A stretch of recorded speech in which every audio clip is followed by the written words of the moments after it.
اجتماعی وزیر اطلاعات سے شرجیل انعامی میں نیوز کانفرنس کر رہے ہیں، آپ کو براہ راست دیا جائے کو بہنوں کو بچوں کو بزرگوں کو نئے سال کی ایڈوانس میں مبارکباد پیش کرتا ہوں اور اس دعا کے ساتھ کہ نیا سال جو ہے وہ آپ سب لوگوں کے لیے اور پوری دنیا بھر میں جو بھی ہمارے پاکستانی ہیں یا جو فارینرز ہیں ان سب کے لیے جو ہے نیا سال جو ہے وہ بابرکت ثابت ہو، آپ سب لوگوں کے لیے ترقی ہو، آپ لوگوں کی زندگی خوشحال ہو، آسان ہو۔ امید کرتے ہیں کہ انشاءاللہ تعالی ہمارے فلسطین میں موجود ہمارے فلسطینی بھائیوں کا اور دنیا بھر میں جہاں جہاں پہ جنگ ہو رہی ہے اور کسی مظلوم پر ظلم ہو رہا ہے ان سب کے لیے نیا سال اللہ تعالیٰ کرے گا کہ انشاءاللہ تعالی بہتر ثابت ہوگا۔ اس کے ساتھ ساتھ میری اپیل بھی ہوگی کہ تمام لوگ جو ہیں وہ اپنے نئے سال بھلے نئی خوشیوں کے ساتھ منائیں، لیکن برائے مہربانی کوئی بھی ایسا کام نہ کریں جو آپ کی خوشی کے لیے کسی اور کے لیے اذیت کا باعث بنے۔ میری گزارش ہوگی کہ کوئی ہوائی فائرنگ جو ہے وہ لوگ نہ کریں، کیونکہ ایریل فائرنگ سے آپ تو فائر کر دیتے ہیں لیکن آپ کو اندازہ نہیں ہے کہ وہ گولی آپ کے ہاتھ سے تو نکل جاتی ہے لیکن وہ اس کی منزل کون سی ہے، وہ منزل واپس آپ کے سر پہ بھی آ سکتی ہے، وہ منزل جو ہے کسی اور کے سر پہ بھی جا سکتی ہے، اور ہمیشہ آپ دیکھتے ہیں کہ اس ایریل فائرنگ وغیرہ سے جانی نقصان ہوتا ہے۔ انفارچونیٹلی آپ کیوں چاہتے ہیں کہ آپ اپنی کسی خوشی کے لیے کسی اور کی زندگی ختم کریں؟ تو میری گزارش ہوگی پورے پاکستان کے لوگوں سے، خصوص طور پہ سندھ کے لوگوں سے، کہ برائے مہربانی آپ نئے سال کی خوشیاں منائیں لیکن کسی بھی قسم کی یہ فائرنگ وغیرہ نہ کریں، کیونکہ ایک انسان کی جان بچانا پوری انسان ذات کی جان بچانے کے برابر ہے۔ اگر آپ اس شوق کو چھوڑ دیں تو آپ سوچیں کہ آپ کے اس عمل سے کسی کی زندگی بچا سکتے ہیں، اور کسی بھی معصوم کی زندگی جس کو پتہ نہیں ہے کہ میری زندگی کیوں گئی، وہ لینے کا حق کسی کو نہیں ہے۔ تو میری یہ گزارش ہوگی کہ ہر صورت میں جو ہے اس کو بالکل سختی سے گورنمنٹ نے بھی منع کیا ہوا ہے، اور ہم کہہ رہے ہیں کہ جی سے نو ٹو ایریل فائرنگ، تو سے نو ٹو ایریل فائرنگ کو برائے مہربانی بڑھ چڑھ کر سب اس میں حصہ لیں ابھی سے ہی، اور اس کو میں چاہوں گا کہ سوشل میڈیا پہ بھی اور ہر جگہ پہ سے نو ٹو ایریل فائرنگ جو ہے اس مہم کو آپ شروع کریں، تاکہ کہیں پہ بھی یہ نہ ہو۔ پاکستان پیپلز پارٹی کی لیڈر محترمہ آصفہ بھٹو زرداری صاحبہ نے صبح کو بھی ایک سوشل میڈیا پہ پیغام دیا ہے، اور انہوں نے کہا ہے کہ جی نیو ایئر منائیں لیکن یہ ایریل فائرنگ وغیرہ اس طرح کی چیزیں نہ کریں جس سے جو ہے کسی کی بھی قیمتی جان کو نقصان ہو سکے۔ تو انہوں نے تو آج سے نو ٹو ایریل فائرنگ کی مہم کا آغاز کیا، تو میری گزارش ہوگی کہ آپ تمام لوگ جو ہے اس پیغام کو آگے پہنچائیں۔ دوسری بات، دو تین ایشوز ہیں، میں جلدی سے دوسرا ٹاپک بھی شروع کر لوں گا۔ ریڈ لائن بی آر ٹی، اس پہ چند دنوں سے ہم دیکھ رہے ہیں کہ کچھ مختلف بیانات آ رہے ہیں۔ میں بالکل واضح طور پہ کہہ سکتا ہوں کہ پاکستان پیپلز پارٹی کی حکومت سندھ کی جانب سے red line be are T پہ دن رات کام چل رہا ہے، اور جتنی بھی پاسبلٹی ہے، جتنی بھی اویلیبل پاسبلٹی ہے اس کے ذریعے کام چلتا ہے۔ میں کہتا ہوں دنیا کی کوئی بھی آ کے ادارہ، دنیا کی کوئی بھی فرم آ کے اس کا آڈٹ کروا لے کہ حکومت کی جانب سے، سندھ حکومت کی جانب سے میں خاص طور پہ کہوں گا، کوئی رکاوٹ نہیں ہے، نہ ہی سندھ حکومت کی جانب سے کسی قسم کی کوئی ڈیلے ہے۔ ہاں ایشوز ہیں، کیونکہ آپ کو پتا ہے K4 کا منصوبہ ہے کتنے سالوں سے چل رہا ہے، کیونکہ ایشوز چلتے ہیں نا، کبھی ڈیزائننگ کے ایشوز تھے، کبھی کوئی اور ایشوز تھے، تو اس لیے red line be are T میں بھی ایشوز ہیں اور وہ ایشوز کو ہم ریزالو کر رہے ہیں۔ انفارچونیٹلی اگر میں کسی کو ذمہ دار ٹھہراؤں تو میں یہ جو 9 مہینے کی جو کیئر ٹیکر گورنمنٹ تھی، اس 9 مہینے کی کیئر ٹیکر گورنمنٹ میں ایک بھی کام نہیں ہو سکا، اور اس میں کہیں کہیں ہمارے کچھ افسران کی بھی اس کیئر ٹیکر گورنمنٹ میں کوتاہی نااہلی تھی۔ میں بدنیتی نہیں کہوں گا لیکن کوتاہی نااہلی تھی، وہ بھی کیئر ٹیکر گورنمنٹ کی۔ اور میں آپ کو یہ بتاتا چلوں کہ جب یہ ہم نے کام شروع کیا اس کے بعد پھر کیئر ٹیکر گورنمنٹ آ گئی، اس کیئر ٹیکر گورنمنٹ کے سے پہلے ہم نے کیبنٹ میں ایک ڈیسیجن لیا اس پر، کیونکہ ہمیں پتا تھا کہ ہمارے کیبنٹ کا آخری دن تھا، تو ہم نے ایک ڈیسیجن لیا۔ انفارچونیٹلی کچھ میں سمجھوں گا کہ نااہل افسران نے اس کیبنٹ کے منٹس کو غلط انٹرپریٹ کیا، اور ہم نے, مجھے یاد ہے پرسنلی ہم نے خود ان افسران سے بات کی تھی, یار یہ ہمارا لاسٹ ڈے, آپ اس کے کیبنٹ کے منٹس کو ایز اٹ از آپ نوٹ کرنا, آپ غلط کوئی تشریح نہیں کرتے. انہوں نے غلط تشریح کی جس کی وجہ سے 9 مہینے وہ الگ ڈیلے ہوا. پھر اس وقت جو بھی تبادلے ہوئے انہوں نے بھی جو ہے وہ اس کام کو پرولونگ کیا. اور پھر جب پہلی کیبنٹ کی میٹنگ تھی, جب ہماری 2024 کے الیکشن کے بعد, تو پہلی کیبنٹ کی میٹنگ پہ وہ جو کیئر ٹیکر گورنمنٹ کی طرف سے مقرر کردہ ACS PND تھے, انہوں نے کیبنٹ میٹنگ میں کہا کہ جی اس کو ری ٹینڈر کریں, اس پروجیکٹ کو. تو میں نے کہا اس وقت کیبنٹ کو, میں نے کہا کہ جی اگر آپ ری ٹینڈر کریں گے تو کم از کم انٹرنیشنل ٹینڈر سال آپ کا اور ضائع ہوگا. اور کہا کہ جی یہ پروجیکٹ بن ہی نہیں سکتا. ہم نے کہا نہیں, یہ پروجیکٹ بنے گا انشاءاللہ تعالی. ہم نے فوری طور پر ہنگامی بنیادوں پر اپنے سارے ایفرٹس یوز کیے اور ہم نے اس پروجیکٹ کو دوبارہ شروع کیا. مجھے پتا ہے کہ میں نے کہا کہ چیلنجز ہیں, چیلنجز مختلف قسم کے. اس پہ میں آپ کا زیادہ ٹائم اس لیے ضائع نہیں کروں گا کیونکہ پھر یہ آپ کی تھوڑی آپ کا ٹائم, خاص طور میڈیا کا ٹائم قیمتی ہے. لیکن مجھ سے کسی نے بھی اس پہ کوئی بھی سوال پوچھنا ہو, کسی قسم کا کوئی آڈٹ ہو, کسی قسم کا کوئی احتساب ہو, ہر چیز کے لیے ہر کمیشن کے سامنے ہم آنے کے لیے تیار ہیں. اس میں کوئی بھی ڈیلے سندھ گورنمنٹ کا ٹرانسپورٹ محکمے کی جانب سے نہیں ہے. میں واضح طور پہ کہہ رہا ہوں, ٹرانسپورٹ محکمے کی جانب سے اس میں کوئی ڈیلے نہیں ہے. جتنے بھی ہمارے پاس اویلیبل ریسورسز ہیں وہ سب استعمال ہونے ہیں. پیسوں کا کوئی مسئلہ نہیں ہے, پیسوں کا کوئی ایشو نہیں ہے. ظاہر ہے یوٹیلیٹیز کو ٹرانسفر ہونا ہے وہاں سے. جب یوٹیلیٹیز کو ٹرانسفر ہونا ہے تو یوٹیلیٹیز ساری میرے ہاتھ میں نہیں ہے. کوئی فیڈرل گورنمنٹ کے ادارے, کچھ پروونشل گورنمنٹ کے ادارے ہیں, انہوں نے اپنی یوٹیلیٹیز ٹرانسفر کرنی ہے. کہیں ہم نے کے الیکٹرک کے اگر پول شفٹ ہونے تو ہم نے کے الیکٹرک کو کہا کہ بھائی پول شفٹ کرنے کے لیے ہم پول شفٹ کرنے کے لیے تیار ہیں. ہم نے ان کو بلینز آف روپیز سے حکومت پے کر رہی ہے یوٹیلیٹی ٹرانسفر کرنے کے لیے. انہوں نے کہا کہ ہمارے پاس یہ تاریں ہیں جو یہ باہر سے منگانی پڑیں گے, وہ تاریں ہمارے پاس نہیں ہیں. تو اس طریقے سے اب K4 کی لائن جو ہے, K4 کی لائن کا 96 انچ کا پائپ جو ہے اس بالکل BRT کے سینٹر میں آ رہا ہے. تو میں یہ تو نہیں کہہ سکتا کہ باقی جس طرح لوگ ادارے کرتے ہیں کہ میں جی ابھی بولوں روڈ بنا لو اور بعد میں جیسے ہی کام شروع ہوگا بسیں چلنا شروع ہو جائیں گی تو ہم پھر کھو دیں گے کیونکہ ہمیں پھر K4 کی لائن ڈالنی ہے. اس طریقے کے ڈیزائننگ کے چیلنجز ہیں. ایشین ڈیولپمنٹ بینک کا پروجیکٹ ہے, بیچ میں خالد بن ولید روڈ پہ اس کے نمائش کے پاس شو روم والے, انہوں نے کہا کہ جی ہمارے آپ کے یہ لائن بننے سے ہمارے شو روم کی جو ہے وہ بیوٹیفیکیشن ختم ہو جائے گا, ہمارا کاروبار تباہ ہو جائے گا. تو وہ لوگ پھر ایشین ڈیولپمنٹ بینک کے پاس گئے, انہوں نے کہا, ہم نے کہا نہیں, ہمیں پرائورٹی دینی اس پروجیکٹ کو, اس پروجیکٹ کی کاسٹ کو. ہم یہ ایک ایک آدمی کی فرمائش پہ بیٹھ کر ہم اپنی فرمائشیں پوری نہیں کر سکتے. اسی طریقے سے ایئرپورٹ پہ ایک افسوسناک واقعہ ہوا. ایئرپورٹ پہ افسوسناک واقعے کی وجہ سے اب وہاں پہ سول ایویشن وہ اس ایریا میں کام کرنے نہیں دے رہی ہے. اب وہ بیٹھ کے بھی ہمیں میٹر ریزالو کرنے ہیں. اسی طریقے سے جو بلڈنگ مٹیریل ہے, آپ کو پتا ہے کہ جی کراچی میں ٹریفک کے حادثات کی وجہ سے کہتے ہیں کہ جی ہیوی ٹریفک شہر کے دن کے ٹائم پہ شہر میں نہ آئے, لیکن اتنا بڑا کام ہے, اتنا بڑا پروجیکٹ ہے, سارا ہیوی جتنا بھی جو مٹیریل ہے وہ سارا دن آنا ہے. اب اس میں ٹریفک کے ایشوز ہے. تو میں مطلب اس پہ میں تفصیلی بریفنگ جس کو چاہیے, جس ٹی وی چینل کو چاہیے, جس شخص کو چاہیے, جس پولیٹیکل پارٹی کو چاہیے, جس سیاسی لیڈر کو چاہیے, میں کہتا ہوں کہ ہمارے دروازے کھلے ہوئے ہیں, آپ آئیں, ہم سے بات کریں. ہاں, اگر ٹرانس کراچی کی یا ٹرانسپورٹ ڈپارٹمنٹ کی کہیں پہ کوئی کوتاہی ہوگی تو ہم اس کا جواب دینے کے لیے ہم تیار ہیں. لیکن اگر کچھ اور اداروں, پہلے ہمارے پاس کا ڈیپوز کی پوزیشن کا ایشو تھا, اس کو وہ تھا, پھر ہمارے پاس جو ہے پوزیشن کا ایشو تھا, بایو گیس پلانٹ کا, پھر مختلف ایشوز ہیں. تو سارے ایشوز کو ہم لوگ دن اور رات محنت کر کے کر رہے ہیں اور بالکل میں سمجھتا ہوں کہ ایک نیک نیتی جو ہے وہ ہائیسٹ لیول پہ ہم کر رہے ہیں. یہی کانٹریکٹ, یہی کام ہمارا جام صادق برج جو ہے وہ ہم نے کام شروع کیا ہوا ہے. جام صادق برج میں بھی یہی ٹرانسپورٹ ڈپارٹمنٹ سندھ کا جو کام کر رہا ہے. اب وہ جام صادق برج ہمیں 2025 کے دسمبر میں کمپلیٹ کرنی ہے. میں آپ کو بتاتا ہوں انشاءاللہ تعالیٰ میں آپ کو 2025 کے مارچ اپریل کے بیچ میں آپ کو جام صادق برج ہینڈ اوور کروں گا کراچی کے لوگوں کو کہ ہم ٹائم سے پہلے کام کریں گے. اب ان کو میں نے کہا کہ جی 3 شفٹوں میں کام ہوگا. اب اس میں بھی اب وہ ٹیکنیکل چیزیں, اب ظاہر انہوں نے کہا کہ جی کنسلٹنٹ کے پاس اتنا اسٹاف نہیں ہے, ہمارے پاس فورن کنسلٹنٹس ہیں. دونوں پروجیکٹ میں ہمیں ایک اور بھی ہمیں ایشو ہوتا ہے کہ ہمارے فورن کنسلٹنٹس ہیں. اب ان کنسلٹنٹس کو میں نے سلیکٹ نہیں کیا, وہ انہوں نے وہ ایک پروسیجر سے ان کے ساتھ وہ سلیکٹ ہوئے, اور سارے فورنر کنسلٹنٹ ہیں جنہوں نے لوکل کنسلٹنٹ کے ساتھ JV کی ہوئی ہے. اب ان کی اویلیبلٹی, کبھی ان کے ایشوز, کبھی ان کے نخرے, تو سب کو ساتھ لے کر چل رہے ہیں. لیکن ہم جہاں ہمیں رائٹ آف وے کا ایشو نہیں ہے, جہاں پہ ہمیں یوٹیلیٹیز کے ٹرانسفر کا ایشو نہیں ہے, جہاں پہ ہمیں کوئی لینڈ کا کوئی اور ڈسپیوٹ نہیں ہے, تو وہاں پہ ہم جو ہے وہ ٹائم سے پہلے چیزیں کمپلیٹ کر کے دے رہے ہیں. کیونکہ ہمیں پتا ہے کہ لوگوں کو تکلیف ہو رہی ہے.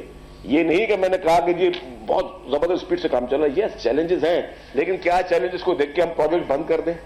کیا چیلنجز کو مد نظر رکھتے ہوئے یہ جو پروجیکٹس بن رہے ہیں, یہ پاکستان پیپلز پارٹی کی سندھ حکومت کی جانب سے کراچی کے شہریوں کے لیے اگلے 100 سال کی پلاننگ پہ بن رہے ہیں پروجیکٹس. یہ اگلے 100 سال کی آپ کی یہ پلاننگ ہو رہی ہے کہ آپ کے پاس پراپر BRT سسٹم ہوگا, اور وہ پراپر BRT سسٹم آپ کے آئندہ نسلوں کے لیے ایک سہولت ثابت ہوگی. اس کے لیے اس ویژن کو دیکھتے ہوئے ویژن سندھ کے حساب سے وہ پروجیکٹس بن رہے ہیں, اور پروجیکٹس کا مقصد صرف اور صرف جو ہے وہ یہ ہے کہ لوگوں کو جو ہے وہ سہولت دی جائے. باقی اگر کسی نے پوائنٹ سکورنگ کرنی ہے تو وہ اس کو میں منع نہیں کر سکتا, لیکن یہ بات میں بالکل واضح طور پہ کر دوں کہ جس کو بھی آ کے بریفنگ چاہیے ہم بریفنگ دینے کے لیے تیار ہیں. اس کے علاوہ تیسرا ایشو وچ از اگین میں سمجھتا ہوں جو چیئرمین پاکستان پیپلز پارٹی محترم بلاول بھٹو زرداری نے گڑی خدا بخش میں خطاب کیا, میں سمجھتا ہوں وہ پورے پاکستان کے لیے اہم ترین ایشو ہے. اور اس پہ چیئرمین بلاول بھٹو زرداری صاحب نے کہا, جو کہ حقیقت ہے اور ملک کے بچے بچے کو پتا ہے, کہ اس ملک کو ایٹمی طاقت شہید ذوالفقار علی بھٹو صاحب نے دی, اور اس کی وجہ سے آج پورے پاکستان میں پوری دنیا میں کسی کی یہ مجال نہیں ہے پاکستان کی طرف میلی آنکھ سے دیکھے. پھر اس کے بعد میزائل ٹیکنالوجی شہید محترمہ بے نظیر بھٹو صاحبہ نے دی, اور اس سے پاکستان کی دفاعی صلاحیت امپروو ہوئی, اور پاکستان اس پوزیشن پہ ہے کہ پاکستان پہ کوئی اگر میلی آنکھ رکھے گا تو پاکستان اس کا جواب دے سکتا ہے. اور انہوں نے کہا جس طرح چیئرمین صاحب نے کہ اصل نشانہ جو ہے وہ ہماری یہ میزائل صلاحیت ہے, اور بہانہ عمران خان ہے. تو عمران خان بہانہ, اور عمران خان نہ صرف استعمال ہو رہا ہے لیکن وہ استعمال کر بھی رہا ہے اپنی سہولتوں کے اگینسٹ پاکستان کے سلامتی کو. اس کی پوری کوشش ہے کہ اس کو ریلیف ملے, اور اس کے بدلے میں اگر پاکستان کی جو سالمیت ہے, پاکستان کی دفاعی صلاحیت ہے, پاکستان کے اندرونی یا بیرونی جو پاکستان کے لیے چیلنجز پیدا کرنا, پاکستان میں انتشار پیدا کرنا, پاکستان میں بھائی سے بھائی کو لڑانا, پاکستان میں پولرائزیشن کو پیدا کرنا, پاکستان میں ڈیوائیڈ مزید کرنا, یہ ساری پالیسی اور اس میں ہر قسم کے حربے استعمال ہو رہے ہیں. اس وقت بھی عمران خان کے جو اصل مائنڈ سیٹ ہے وہ دنیا کے مختلف ممالک میں بیٹھ کر مختلف لابیسٹ کو, اور یہ لابیسٹ کا میں کوئی الزام نہیں لگا رہا, یا ابھی آپ گوگل کر لیں میرے سارے دوست, آپ کو پتا چل جائے گا کہ PTI جو ہے دیو ہائرڈ لابیسٹ, تو آپ ان کے ایگریمنٹس بھی اس پہ گوگل میں پڑے ہوئے ہیں, یوٹیوب پہ پڑے ہوئے ہیں, آپ جا کے دیکھ لیں کہ انہوں نے لابیسٹ کو ہائر کیا ہوا ہے کہ پاکستان پہ ہر قسم کا پریشر ڈالیں, اپنے ملک پہ ہر قسم کا پریشر ڈالیں, اپنی ملک کی سالمیت کو جو ہے وہ داؤ پہ لگائیں, کیونکہ عمران خان کو ریلیف ملنا چاہیے. اس ریلیف کے چکر میں اس نے پہلے IMF کے ساتھ کھلواڑ کیا, اور اس نے IMF کو یہ میسج دیا کہ پاکستان کے لون بند کر دیے جائیں تاکہ خدا نہ خواستہ ملک کا دیوالیہ ہو, اور جو ہے لوگ جو ہے وہ پریشان ہو, اور لوگ جو ہے اور ملک جو ہے وہ خدا نہ خواستہ بینک کرپٹ ہو. لیکن الحمدللہ آپ نے دیکھا کہ اس وقت اکانومی پہلے سے بہتر ہو رہی ہے.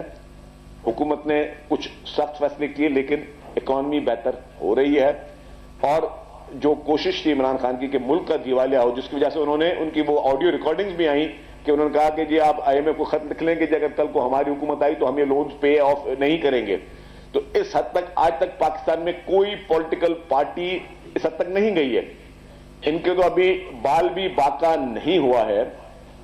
پاکستان پیپلز پارٹی کی لیڈرشپ جنہوں نے اپنے جان کے نذرانے دیے, بھٹو خاندان نے پورے کے پورے خاندان نے اپنے جان کے نذرانے دیے, لیکن کبھی بھی پاکستان کی سالمیت پہ, پاکستان کی خود مختاری پہ کبھی انہوں نے حملہ کرنے کی نہ کوشش کی, نہ کسی اور کو انہوں نے اس کرنے کی اجازت دی.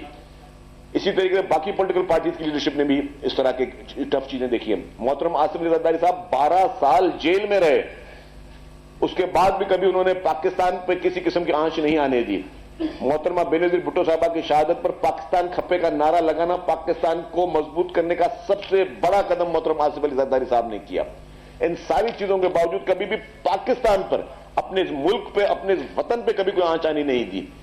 یہ شخص ہر وہ قدم کر رہا ہے, ہر وہ کوشش کر رہا ہے کہ پاکستان کو خدا نہ خواستہ نقصان پہنچے, اور اس کے لیے ان کی ایک ٹیم جو حکومت سے مذاکرات کر رہی ہے اور ان کی دوسری ٹیم جو ہے وہ انٹرنیشنل پریشر ڈیولپ کرنے کی کوشش کر رہی ہے, پاکستان کو بدنام کرنے کی کوشش کر رہی ہے. انہوں نے ملٹری کورٹس کی بھی بات کی. ملٹری کورٹس میں ہم کبھی بھی نہیں چاہتے کہ کسی بھی سیاسی ورکر کا یا سیاسی کارکن کا مقدمہ ملٹری کورٹس میں چلے. ہم بھی نہیں چاہتے کسی بھی سیاسی ورکر کا چلے. لیکن اگر کوئی شخص دہشت گردی میں ملوث ہو, اگر کوئی شخص کینٹونمنٹ کے اندر جائے, کور کمانڈر گھر کے اندر جائے, تو ظاہر ہے اگر آپ ملٹری انسٹالیشن پہ حملہ کرو گے تو انہی کی عدالت میں آپ کے کیس چلیں گے. اور عمران خان کے اپنے بیانات ملٹری کورٹس کے حق میں ریکارڈ میں موجود ہیں. پیپلز پارٹی نے تو کبھی ملٹری کورٹس کے حق میں بیانات نہیں دیے. عمران خان نے خود ہی ملٹری کورٹس کے حق میں بیانات دیے تھے. تو وہ بیانات کہاں گئے آپ کے؟ وہ آپ کس کیفیت میں وہ بیان دے رہے تھے ایز اے پرائم منسٹر؟ وہ آپ کس کانٹیکسٹ میں بیان دے رہے تھے ایز اے پرائم منسٹر جب آپ ملٹری کورٹس کو اس وقت ڈیفینڈ کر رہے تھے اور آج آپ کے لیے ملٹری کورٹس خراب ہیں؟ تو آپ انٹرنیشنل کمیونٹی کو, انٹرنیشنل میڈیا کو, انٹرنیشنل پریس کو کیا آپ میسج دینا چاہ رہے ہیں کہ جو چیز آپ کہیں اپنے مخالفین کے لیے وہ ٹھیک ہے, اور جو چیز آپ باقاعدہ اس طرح کے عمل کریں جس میں آپ انارکی پھیلانے کی کوشش کریں, آج بھی پارا چنار کی جو افسوسناک صورتحال ہے اس کی ذمہ دار پاکستان تحریک انصاف کی نااہل حکومت ہے. اور کیا وجہ ہے کہ جتنے بھی المناک سانحہ ہوئے ہیں اس ملک میں وہ پی ٹی آئی کی حکومت میں ہی ہو رہے ہیں, وہ پی ٹی آئی کی بیڈ گورننس میں ہی ہو رہے ہیں, وہ پی ٹی آئی کی جو بدنیتی اسی میں ہی ہو رہے ہیں. اے پی ایس کا جو سانحہ ہوا خیبر پختونخوا میں پی ٹی آئی کی حکومت تھی. بنو جیل بریک ہوئی اور ڈگمگاتے ہوئے قیدی دہشت گرد وہاں سے چھڑائے گئے, وہ پی ٹی آئی کی حکومت تھی. ابھی بھی پارا چنار میں جو سچویشن ہے پی ٹی آئی کی حکومت ہے. تو کیا آپ نے دیکھا کہ ان کے چیف منسٹر جو ہے پی ٹی آئی کے پی کے وہ وہاں پہ پارا چنار میں گئے ہوں, انہوں نے وہاں پہ کوئی کوشش کی ہو؟ کیا آپ نے دیکھا کہ پی ٹی آئی کے کوئی بڑے ان کے مرکزی لیڈران جو اسلام آباد میں, تو اسلام آباد کو یرغمال بنانے کے لیے تیار ہیں, اسلام آباد کے لیے ہتھیار لے کے جانے کے لیے تیار ہیں, اسلام آباد کے لیے کہنے کے لیے تیار کہ ہم یلغار کریں گے, ہم تباہی کر دیں گے, ہم بربادی کر دیں گے ملک کی. وہ اپنے صوبے میں جہاں ان کی حکومت ہے, جہاں ان کی پولیس ہے, جہاں ان کی فورس ہے, اپنے صوبے میں تو وہ ایک سڑک تک نہیں کھلوا پا رہے. تو کون اس کا ذمہ دار ہے؟ کس کے سر پہ یہ سارے الزامات لگنے چاہیے؟ اور کیا وہاں سے کوئی سنجیدگی آئی ہے؟ کیا کل بھی عمران خان صاحب کے بیانات جیل سے آ رہے, کیا اس نے کوئی پارا چنار پہ کوئی بیان دیا ہے عمران خان نے؟ کیا اس نے کوئی پارا چنار کے معصوم لوگوں کے ساتھ جو بھی وہاں ظلم ہوا ہے اس پہ کوئی بیان دیا ہے عمران خان نے؟ کیا انہوں نے کوئی کوشش کی ہے؟ کیا انہوں نے پی ٹی آئی کی مرکزی قیادت کو بولا کہ آپ لوگ جاؤ اور جا کے اس مسئلے کو حل کراؤ؟ کیوں نہیں کرواتے آپ لوگ؟ یہ آپ کی ذمہ داری ہے اور آپ وہاں حکومت میں ہو. اگر آپ حکومت میں اس طرح کے کام نہیں کر سکتے ہو تو مانو کہ پہلے 3.5 سال بھی آپ نااہل ترین تھے, اور اب بھی آپ کی جو خیبر پختونخوا میں جو 12-13 سال سے حکومت چل رہی ہے آپ نااہل ترین ہو. آپ میں اہلیت ہی نہیں ہے ملک میں کسی بھی شعبے کو ٹھیک کرنے کی. آپ نے 3.5 سال میں کوئی ایک بھی ایسا کام نہیں کیا ہے جس سے کہا جائے کہ جی جس کو کوئی ہسٹری میں لکھا جائے, جس میں آپ خود کوئی مثال دے سکو. سوائے آپ نے ملک میں افراتفری پیدا کروائی, سوائے آپ نے جو نوجوانوں کو غلط راہ پہ لگایا, آپ نے سوشل میڈیا پہ جو ہے وہ بدتمیزی کے طوفان اور غلط قسم کے لوگوں کو ترغیبات دی, آپ نے بھائی سے بھائی کو لڑانے کی کوشش کی, آپ نے ہر وہ کوشش کی جس سے پاکستان کی خدا نہ خواستہ جو ہے وہ رسوائی یا بدنامی ہو. آپ نے پاکستان کے لیے کیا ہے؟ آپ نے اس وطن کے لیے کیا ہے؟ آپ کیا لوگوں کو لیگیسی دے کے جا رہے ہیں کہ یس آپ نے پولرائزیشن پیدا کروائی اس ملک میں, آپ نے اس ملک کو بدنام کرانے کی ہر ممکن کوشش کی ہے. آپ کوئی ایک محکمہ, ایک شعبہ بتا دیں خیبر پختونخوا میں جہاں پہ آپ نے لوگوں کو کوئی اچھا ریلیف کیا ہو. کوئی آپ نے اچھے سکولز بنائے, کوئی اچھے کالجز بنائے, کوئی اچھی میڈیکل یونیورسٹیز بنائی, کوئی اچھی ہاسپٹلز بنائی, کوئی اچھی سڑکیں بنائی, آپ نے کیا کیا ہے؟ تو یہی میں کہتا ہوں کہ یہی فرق ہے. نوجوان تھوڑی آنکھیں کھولیں اور دیکھیں کہ اس وقت کون اس ملک کے ساتھ کیا کر رہا ہے. پاکستان، میں یہ بھی نئے سال کی دعا کروں گا اللہ تعالیٰ کی مدد سے انشاءاللہ تعالیٰ جو نیا سال ہو اس میں ہم جتنے بھی پاکستانی ہیں وہ بھائی چارے کے ساتھ رہے، وہ امن کے ساتھ رہے، ہم ایک ہو جائیں، ہمارے اختلافات ختم ہو جائیں، ساری پولیٹیکل پارٹیز کے اختلافات ختم ہو جائیں، تمام مذہبی تنظیموں کے اختلافات ختم ہو جائیں، ہم مل کر ایک مضبوط قوم ہو کر ہم اپنے مسائل کو بھی حل کریں، ملک کو بھی ترقی دلائیں، اور جو ہماری آئندہ نسل ہے اس کے لیے کوئی اچھی لیگیسی چھوڑ کے جائیں. ہم آپ روزانہ ٹی وی چینل دیکھیں تو ہم میسج کیا دے رہے ہیں، ہم پیغام کیا دے رہے ہیں. ہم نوجوان نسل جو نوجوان بچہ ہوگا وہ کیا سوچ رکھ کے جا رہا ہوگا کہ بھائی یہاں پہ صرف دشمنیاں ہیں، صرف لڑائیاں ہیں. نہیں ہونی چاہیے یہ چیزیں، یہ ختم ہونی چاہیے. یہ ملک ہم سب کا ہے، یہ وطن ہم سب کا ہے. لیڈران جو ہے وہ ہوش کے ناخن لیں، وہ بھائی چارے کا میسج دے، وہ یونٹی کا میسج دے، وہ سب کو ایک جوڑنے کا میسج دے، نہ کہ ہم سب لوگوں کو ڈیوائیڈ کرنے اور توڑنے کی بات کر رہے ہیں جو کہ کسی کے حق میں نہیں ہے. سب کو مل بیٹھ کر بات کرنی چاہیے، سب کو مسائل کا حل لینا چاہیے، اور اپنے ذاتی مفاد کے اوپر ملک کے کسی بھی شعبے کو داؤ پہ لگانا سب سے بڑی بدنیتی اور بد اخلاقی کے زمرے میں آتی ہے. تو میں یہ سمجھتا ہوں کہ یہ چیزیں ہم سب کو آنکھیں کھولنی چاہیے.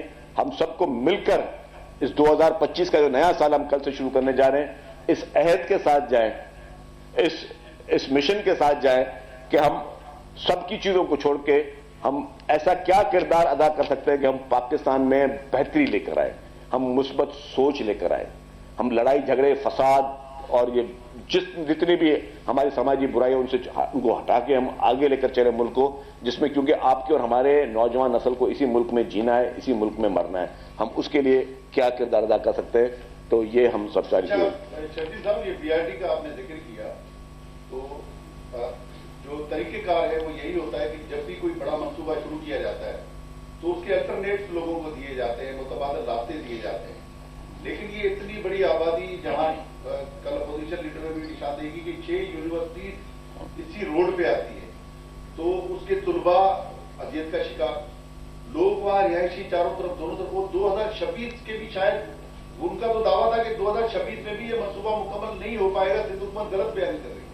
تو حقائق کیا ہے؟ وہ حقائق میں نے آپ نے شروع میں میری شروع میں گفتگو نہیں سنی.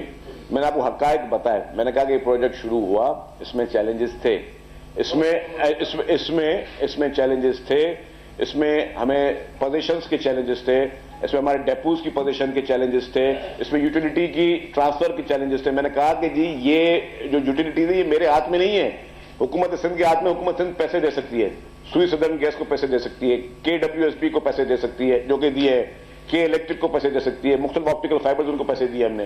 اب وہ ری لوکیشن کرنا ظاہر ہے ان کو پریشر ڈالا گیا.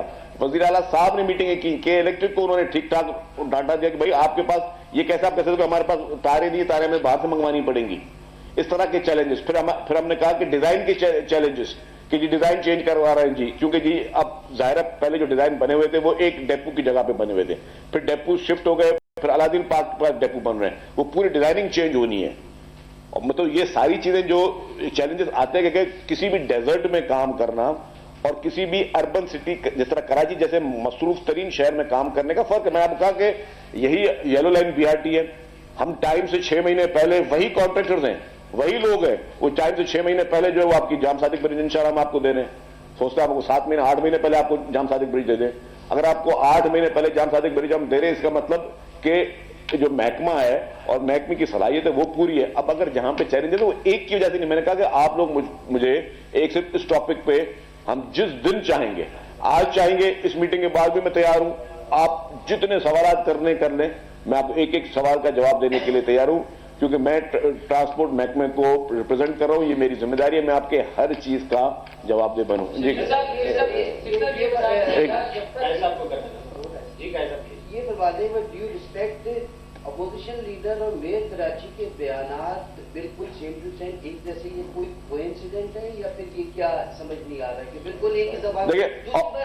سر دوسری بات آپ نے کہا سانا ہے APS کے جو واقعہ ہوا PTI میں، لیکن ہم اس پہ بحث نہیں کرتے کہ اس کا مرکزی کردار احسان ملتا، احسان کس کے احسان سے فرار ہوا. دیکھیں جی، اچھا پہلی بات جو آپ نے پہلے بیان دی، اپوزیشن لیڈر کو بھی میں نے کہا کہ میں دعوت دیتا ہوں، آئیں وزٹ کر کے جائیں. میئر کراچی کو بھی دعوت دیتا ہوں، آئیں وزٹ کر کے جائیں. جس کو بھی اس پہ ہے کوئی خدشات ہیں، اور ہر شہری کے خدشات ہونے چاہیے. یہ نہیں ہے کوئی اگر خدشات ظاہر کرتا ہے تو وہ میں کہوں کہ وہ غلط خدشات ظاہر کرتا ہے. ہر شہری جس کو بھی خدشات ہیں آ کے ظاہر کرے، اور میں ان کو ایک ایک چیز ایکسپلین کرنے کے لیے تیار ہوں. مطلب دو آپشن تھے نا، یا تو اس پروجیکٹ کو بند کر دیتے اور نہ بنائیں، اور ہم کہیں کہ جی ہم کوئی بڑا کام 100 سال کی پلاننگ تو ہم نہیں کر سکتے، اور اگر ہیں اور کچھ چیلنجز ہیں، چیلنجز دیکھیں شروع کی تکلیفیں ہیں کچھ میں سمجھتا ہوں، لیکن اس کے بعد یہ سہولت انہی پبلک کے لیے، اسی عوام کے لیے. جو دوسری آپ نے بات کی اے پی ایس آنے میں، جی حکومت کے پی کے میں پاکستان تحریک انصاف کی تھی، اور پاکستان تحریک انصاف کی یہ نااہلی تھی کہ دہشت گرد آئے شہر میں آ کے دہشت گردی کر کے فرار ہو گئے. وہ نااہلیت وہ پی ٹی آئی کی تھی اور پی ٹی آئی کی حکومت کی تھی. شاہد صاحب یہ بتا دیں، ایبسلیوٹلی ناٹ کہنے والے ان کے جو ہے عمران خان کی رہائی کے حق میں رچرڈ گرنیل بار بار ٹویٹس کر رہے ہیں، مطالبہ کر رہے ہیں کہ عمران خان کو رہا کیا جائے. اس پہ پی ٹی آئی نہ کوئی تردید کر رہی، نہ اس پہ انڈائریکٹلی وہ جو ہے وہ رضامندی ظاہر کر رہے ہیں. اس پہ کیا کہیں گے آپ؟ دیکھیں جی، یہی آپ کی بات کی، جو پی ٹی آئی کا لیڈر کہتا تھا کہ ہم کوئی غلام نہیں ہیں اور ایبسولوٹلی ناٹ، آج انہی کے پیروں پہ پڑا ہوا ہے عمران خان اور اس کی پوری پی ٹی آئی، اور خاص طور پر جو یہودی لابی ہے، اسرائیل کی لابی، جو انٹرنیشنلی اس سارے مشن گولڈ سمتھ کو ہیڈ کر رہی ہے. ان کی کوشش ہے کہ پاکستان پر پریشر ڈال کر جو ہے یہ کام کروایا جائے. اور دوسرا پھر میں نے کہا کہ چیئرمین بلاول بھٹو زرداری صاحب نے کہا عمران تو بہانہ ہے، ہمارے میزائل ٹیکنالوجی وہ نشانہ ہے. تو یہ بات بالکل واضح ہے کہ پاکستان کو تکلیف پہنچانے کی ناکام کوشش ہو رہی ہے، لیکن پاکستان ایک مضبوط ملک ہے، پاکستان ایک خود مختار ملک ہے. پاکستان کے اندرونی معاملات میں کسی بھی ملک کو دخل اندازی دینے کا کوئی حق نہیں ہے، اور اگر کسی نے بھی کی تو اس ملک میں ایک جماعت ہے جس کا نام ہے پاکستان پیپلز پارٹی. وہ ملک کے ایک ایک انچ کی حفاظت کے لیے پہلے بھی لیڈران نے جو ہے وہ میدان میں اترے تھے. اب بھی چیئرمین بلاول بھٹو زرداری صاحب کی قیادت میں پوری پاکستان پیپلز پارٹی، پریزیڈنٹ آصف علی زرداری صاحب کی قیادت میں پوری پاکستان پیپلز پارٹی جو ہے ملک کے ہر محکمے، ہر ٹیکنالوجی اور ہر چیز کے دفاع کے لیے موجود ہے. کسی کی بھی بلیک میلنگ میں، چاہے ہم حکومت میں ہوں یا نہ ہوں، ہم کسی کی بھی بلیک میلنگ میں، کسی بھی غیر ملکی جو ہے وہ دراندازی میں ہم کسی کو بلیک میل ہونے نہیں دیں گے. یہ بتائے گا کہ 6 دن ہو گئے ہیں کراچی کی بیشتر جو اہم شرائح ہیں وہ بند ہیں. آج ایک اور جماعت نے بھی 60 مقامات پر ڈھمنے کا اعلان کیا ہے، تو حکومت کیا کرنے جا رہی ہے؟ ان کو اٹھانے جا رہی ہے یا یہ شہر مکمل بند ہو جائے گا؟ دیکھیں میں آپ کو ایک چیز واضح کر دوں میرے بھائی، کہ پاکستان جو ہے اس میں نے ابھی ساری بات ہی ہے کہ پاکستان میں ہمیں اس وقت یونٹی کی ضرورت ہے. جو بھی پارا چنار میں ہوا ہر آدمی اس پہ افسردہ ہے، کیونکہ وہاں پہ لوگوں کے ساتھ ظلم ہوا ہے اور مختلف لوگوں کے کلیمز ہیں، ظلم واقعی وہاں ہوا ہے.